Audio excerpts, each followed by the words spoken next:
Qu'est-ce qu'un indice? Vous connaissez déjà plusieurs types d'indices. L'indice UV, l'indice de santé, l'indice des prix à la consommation.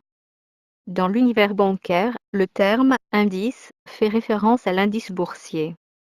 Cet indice n'a donc rien à voir avec le soleil ni avec la santé. De quoi se compose un indice?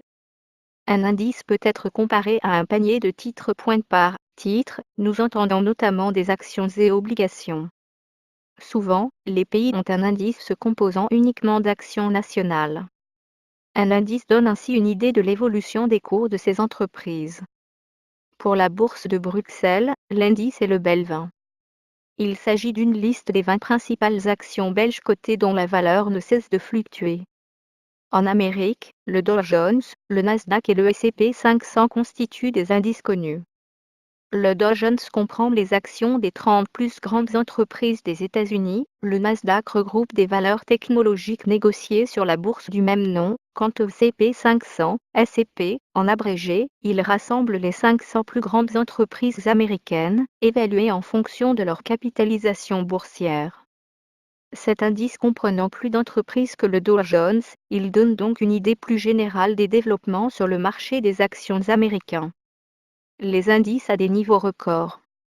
On dirait que les indices augmentent sans cesse, même s'ils connaissent de temps à autre une légère baisse. De nouveaux records sont régulièrement atteints. Les arbres vont-ils pousser jusqu'au ciel ou le sommet sera-t-il atteint un jour? Peut-être que oui, peut-être que non, mais pour l'évaluer, un indice n'est pas une solution idéale.